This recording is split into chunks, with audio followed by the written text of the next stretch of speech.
जनपद गाजियाबाद के निडोरी गांव में युवा गौरक्षा वाहिनी के कार्यकर्ताओं द्वारा एक कार्यक्रम आयोजित किया गया।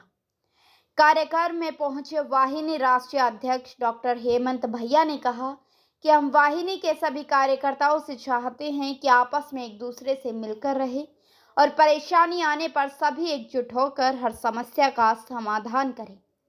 हेमंत भैया ने कहा कि आप सभी कार्यकर्ता ही इस संगठन की शक्ति हैं और आप सभी का सम्मान मेरे सर आंखों पर है और मेरे किसी भी कार्यकर्ता पर किसी भी व्यक्ति या संगठन द्वारा बगैर किसी गलती के गलत टिप्पणी या उंगली उठाई तो मैं उस व्यक्ति के हाथ कटवा दूंगा, जिससे वो दोबारा उंगली उठाने लायक ना बचे। अगर मेरे कार्यकर्ता ने गलती की है तो मैं पैर छूकर माफ़ी मांग लूँगा, लेकिन बगैर गलती किए अगर मेरे कार्यकर्ता पर आरोप लगाया गया तो आरोप लगाने वाले की खैर नहीं। भैया ने कहा 2022 के विधानसभा चुनाव में हम सभी कार्यकर्ता एकजुट होकर चुनाव में भागीदारी निभाएंगे। कार्यक्रम के आयोजक वाहिनी के प्रदेश महामंत्री हासमीन जैनब ने कहा कि हम संगठन की नीतियों पर सदैव कार्य करेंगे और संगठन की नीतियों का समर्थन करने वाले लोगों का संगठन में जुड़कर संगठन को नई गति प्रदान करेंगे। कार्यक्रम में मुख्य अतिथि साहित्य वाहिनी के नदीम अख्तर, राष्ट्रीय प्रभारी अल्पसंख्यक मंच गुड्डू अंसारी, राष्ट्रीय सचिव अल्पसंख्यक मंच असमाउल, प्रदेश महासचिव साकिब अली, जिला अध्यक्ष अनवर चौधरी, जिला प्रभारी चौधरी राशिद, नजर उमेश चौटाला, पूर्व प्रधान अखलाक जी, पूर्व प्रधान रिजवान जी, हाजी अख्तर, हाफिज फरियाद, तरीकत अली और सैकड़ों कार्यकर्ता उपस्थित रहे।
हासमीन जी और इस कार्यक्रम की रूपरेखा तैयार करके ये जो कार्यक्रम किया जा रहा है, इसके आयोजक हमारे सहपाठी और युवा गौरक्षा वाहिनी को पश्चिमी में एक बहुत कम समय में इतनी ऊपर ले जाने वाले नदीम अख्तर जी, यहाँ पर उपस्थित प्रदेश महामंत्री असमाउल जी, मंच पर उपस्थित हमारे प्रधान जी,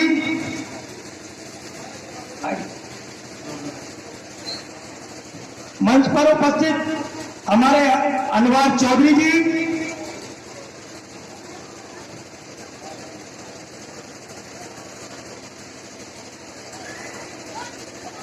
कार्यक्रम में उपस्थित हुसैन जी, डिस्ट्रिक्ट सेक्रेटरी,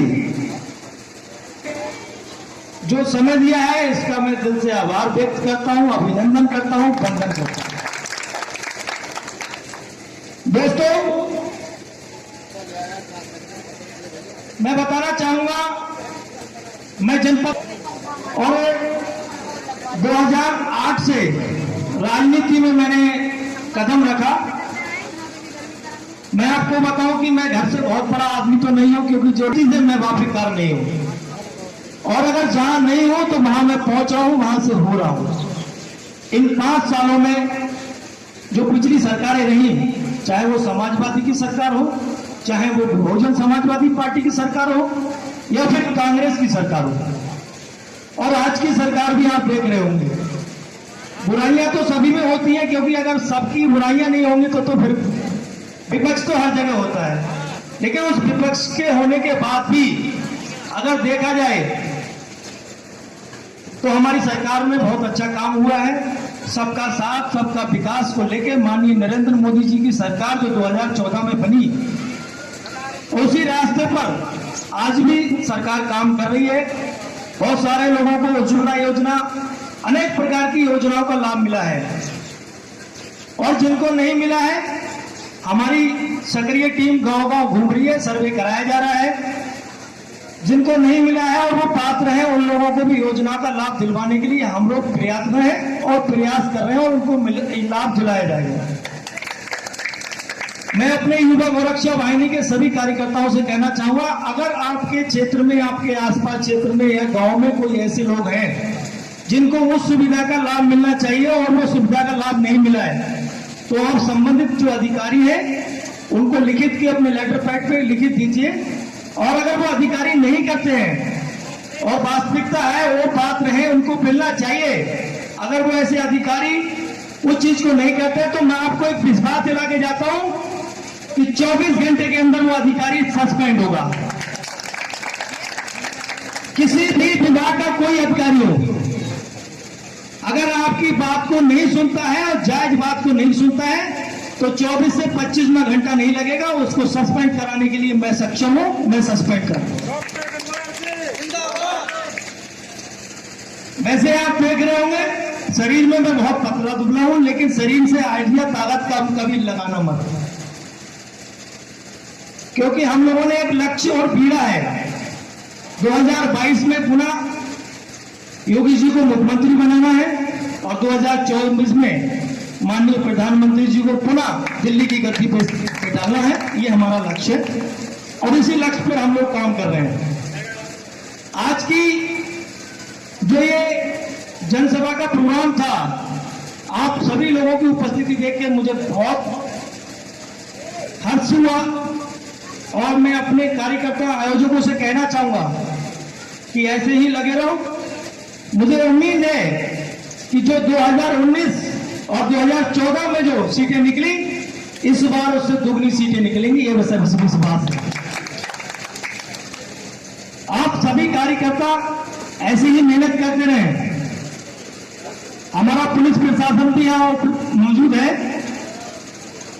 पुलिस प्रशासन जिस तरीके से हमारी सरकार में, ये देखा होगा आपने, किसी पुलिस प्रशासन पे कोई दबाव नहीं है, लेकिन इसका भी ये गलत फायदा उठा रहे हैं।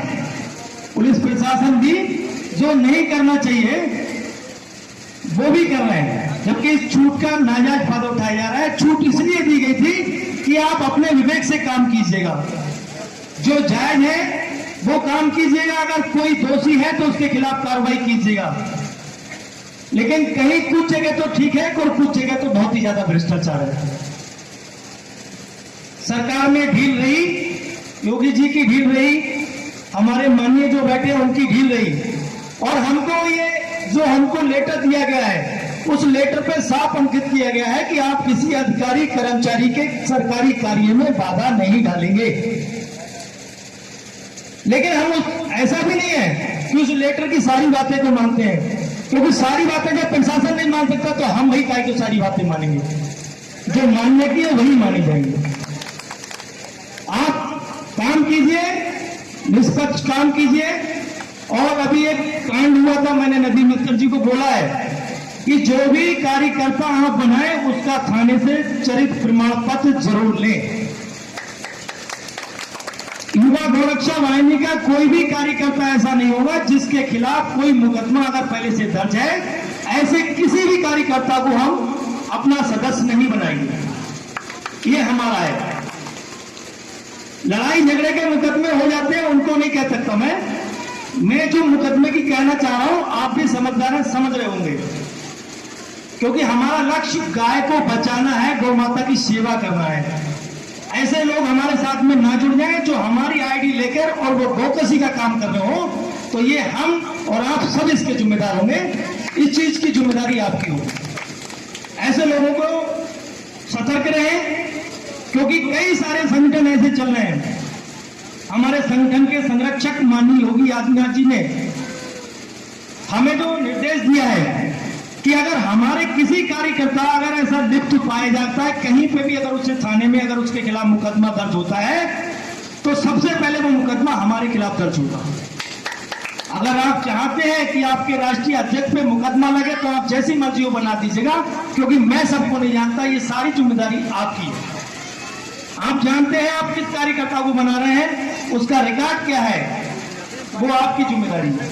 मैं आपके विश्वास में, आपने मुझे लेटर देंगे, मैं आपको संतुष्टि आपका नाम डाल के उसको आप वेरीफाई कर दूंगा। मुझे संगठन को, सरकार को बचाना और बदनामी कराना सब कुछ आपके हाथ में है, आप लोग जैसा चाहें। और मुझे विश्वास है ऐसा होगा नहीं, क्योंकि आप लोगों का उत्साह, आप लोगों की उमंग और गौ सेवा के प्रति भावनाओं को देखते हुए मुझे ये लगा है। और कुछ लोगों ने भी रास्ते में, मैं आया कल मुजफ्फरनगर में एक बवाल हुआ है, समस्याएं हैं। कुछ लोगों ने ये कहा है कि गाय किसान को जिस तरीके से आज खेती में जो परेशान है किसान, परेशान ना हो। बहुत जल्द हमारी सरकार ने निर्णय लिया है कि प्रत्येक ग्राम पंचायत में एक गौशाला का निर्माण कराया जाएगा। उत्तर प्रदेश की समस्त ग्राम पंचायतों में गौशाला का निर्माण कराया जाएगा। ना किसान परेशान होगा, ना जवान परेशान होगा, कोई परेशान नहीं होगा। सरकार में सबका सम्मान रखा जाएगा, बिल्कुल निश्चिंत रहे। समय लगेगा, अभी इतनी जल्दी तो नहीं हो सकता, समय लगेगा थोड़ा सा, सब कुछ धीरे धीरे हो जाएगा। और इन 5 सालों में आपने देखा होगा कि पिछली सरकारों में क्या रहा कि जानवर को हम लोग बाहर सोते थे और जानवरों को ताला लगा के अंदर बांधते थे। ऐसा ना हो कि हम भैंस 40,000 रुपए खरीद के लेके आए और रात में अगर वो को भूल के ले जाए, ये डर लगा रहता था। आज अगर इस प्रकार की कहीं चोरी, कहीं कुछ नहीं हो रहा है। और मैं गारंटी करता हूं, यही समाजवादी पार्टी की सरकार होती तो आप इससे सुकून से नहीं रह पाते। बुराइयां करने वालों से, जो लोग बुराइयां कर रहे हैं, मैं उनसे भी कहना चाहूंगा, और समाजवादी पार्टी के नेताओं से और उनके मुखिया से कहना चाहूंगा, मीडिया के माध्यम से ये कहना चाहूंगा, अभी जो आपने सुना होगा कि राम मंदिर के विवाद में अब उनके पास कोई मुद्दा नहीं है, विकास का कोई मुद्दा नहीं है, सरकार के लिए कोई ऐसी घेरने का कोई मुद्दा उनके पास नहीं है। अब एक मुद्दा है कि राम मंदिर घोटाला। अरे तुमने आज तक राम को नहीं जाना, तुमने राम की आस्था को नहीं जाना, आज तुम्हें राम की याद आई है। ऐसे लोग सिर्फ गुमराह करते हैं और कुछ नहीं है इनके पास। मैं उनके मुखिया और उनके जो भी सहपाठी है, प्रतिनिधि कहना, जो भी आरोप लगाने वाले, मैं उन सबको चेतावनी देना चाहता हूं कि सुधर जाओ। हम सिद्धांतवादी हैं, लेकिन इतने सिद्धांतवादी नहीं है। अगर हम अपने पे आ गए तो हिंदुस्तान में जगह नहीं मिलेगी तुम्हें राजनीति करने की। इसलिए हम लोग भ्रमित ना हो, किसी के बहकावे में ना हो। लोग आपके घर आएंगे, आपको बहकाएंगे, तरीके की बातें करेंगे, फिर लोग मानेंगे कि हमारी सरकार आएगी तो ऐसा करेंगे और हमारी सरकार आएगी तो ऐसा करेंगे। मैं ये नहीं कहना चाहता, आपने देखा होगा समाजवादी पार्टी की सरकार में कितने आज जो मुस्लिमों की हितैषी मानी जाती है, जो अपने आप को मुस्लिमों का हितैषी कहती है, अगर मुस्लिमों के हितैषी होते तो आजम खां जी आज जेल में नहीं होते। ये मैं गारंटी से कहता हूं, चैलेंज के कहता हूं। अगर समाजवादी पार्टी चाहती, उसके मुखिया चाहते, तो जो स्थिति आज आजम खां जी की है वो स्थिति नहीं होती।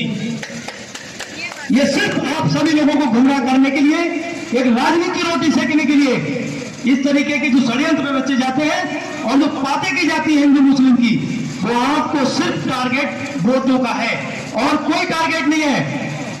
आपकी सुरक्षा से उन्हें मतलब नहीं है, आपके सम्मान से उन्हें मतलब नहीं है, आपके अधिकार से मतलब नहीं है, आपके किसी चीज से उन्हें मतलब नहीं है। आपकी सिर्फ उन्हें वोट से मतलब है कि मुसलमान समाजवादी पार्टी से जुड़ा रहे, हमारा वोट बैंक है। बहन जी की भी सरकार हुई, उन्होंने जब एससी के वोटों को बेचना चालू कर दिया। आज देख लीजिए बहन जी कहां है।